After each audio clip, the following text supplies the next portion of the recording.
move us right along to our final keynote speaker, Mr. Jaroslaw of the ITU.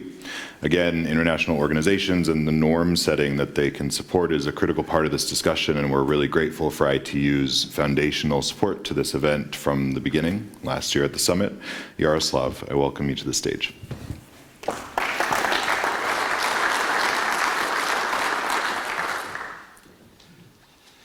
Ladies and gentlemen, good morning. It's our great pleasure of being here, and indeed we are here already last year, and this year we are supporting this important dialogue, international dialogue within the frameworks of the ITU regional initiatives for Europe, and we hope that the outcomes of these discussions will feed certain discussions at the global level and as well as at the regional level where certain decisions are taken. So thank you very much one more time to the organizers as well as to our sister agency, UNESCO, for partnering on several strategic dialogues like this one. Dear ladies and gentlemen, as you know, the ITU is the UN specialized agency for ICTs, which is advocating for the good of the technology. Of course, taking into account that technology can act for good, but also it can harm. And all those aspects have to be taken into account while we are developing the enabling environment for the ICT supporting the sustainable development. Of course, we are excited to live the times of the revolution which is bringing so many innovations on a daily basis and many emerging technologies like artificial intelligence, like 5G, Internet of Things, and many, many others to come.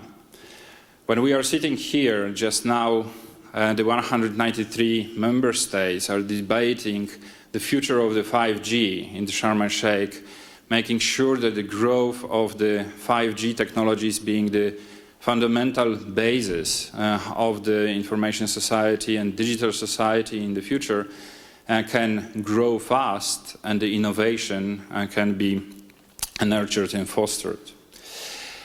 According to the yesterday launched the new data set, we have released the new data sets for the digital development.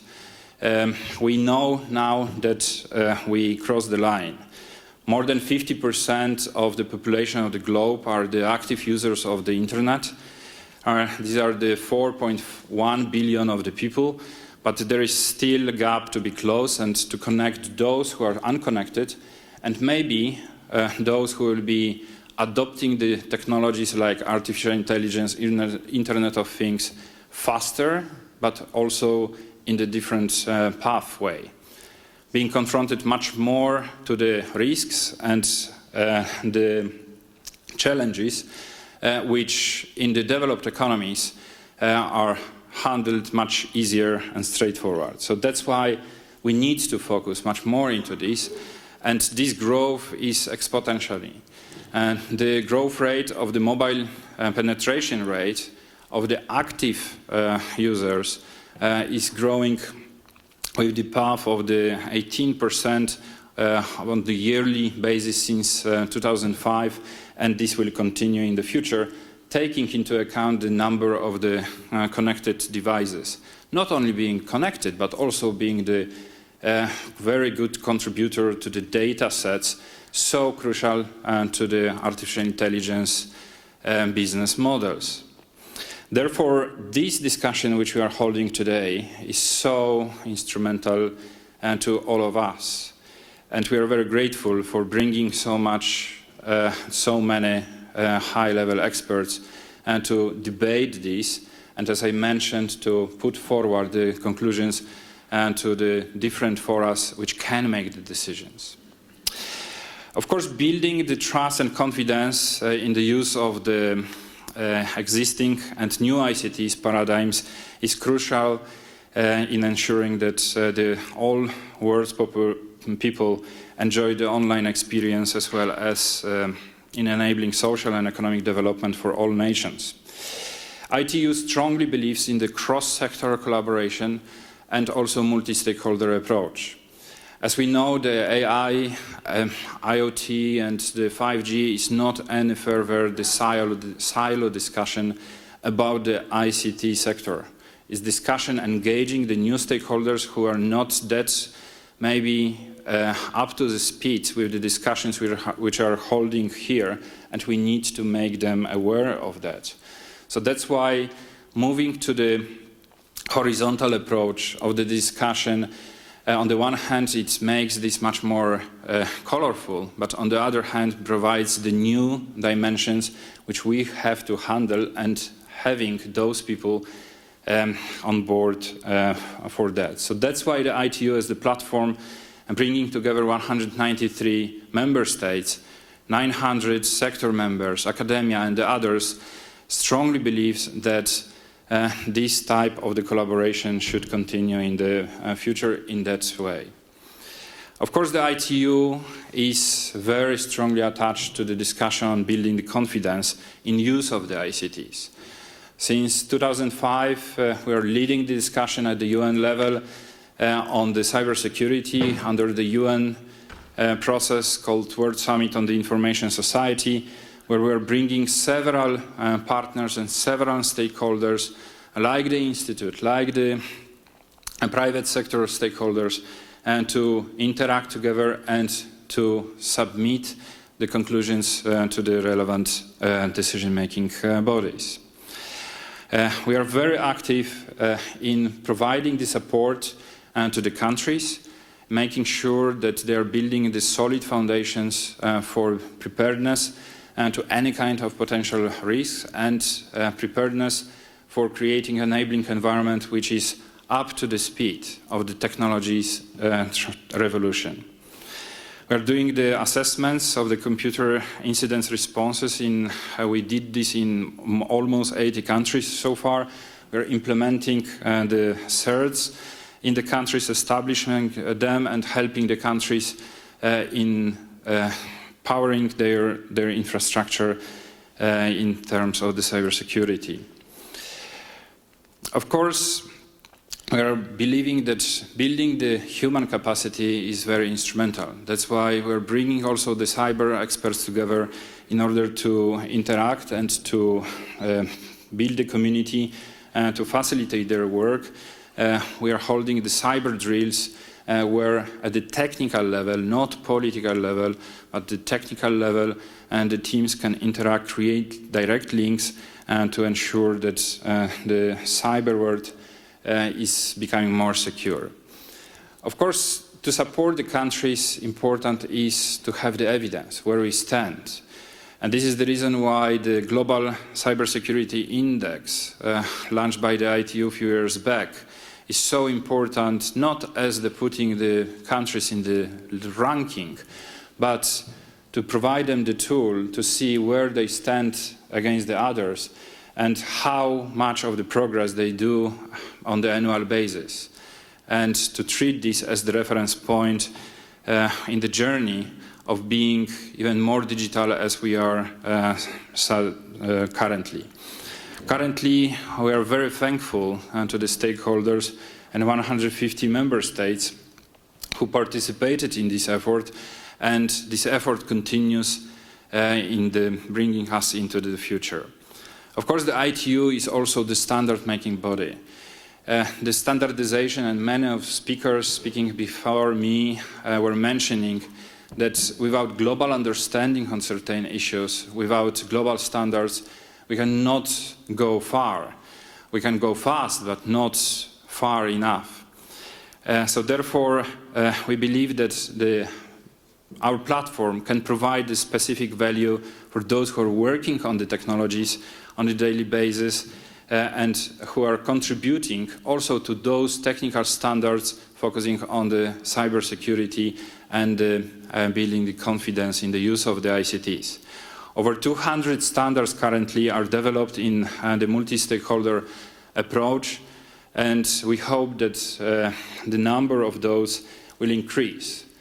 Of course, our dream would be that it's decreasing and we are becoming much more safer, but maybe through these collaborative efforts with those who are working on the technologies, we can ensure that the world is safer in the future.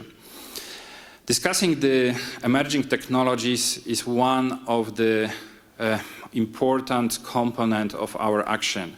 We're grasping the new emerging technologies like application for distributed ladder technologies, artificial intelligence for health, machine learning and 5G, IoT and smart cities. There are only few of those which are currently under the discussion, leading to the concrete deliverables for the development of the global standards.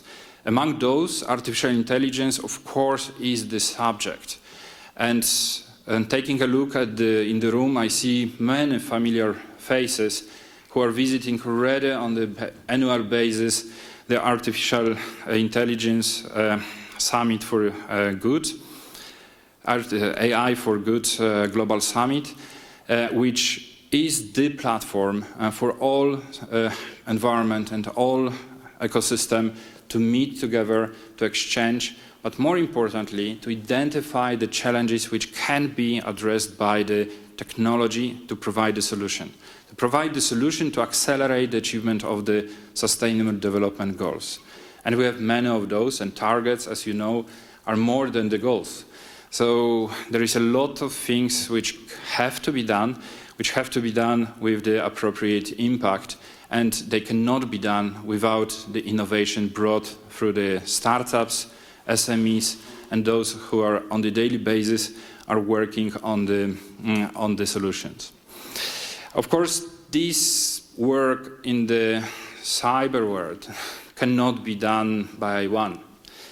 That's why we are working and we were believing in the partnerships. We're working hand in hand with UNODC, with World Bank, Interpol, WEF, FIRST, and several other partners.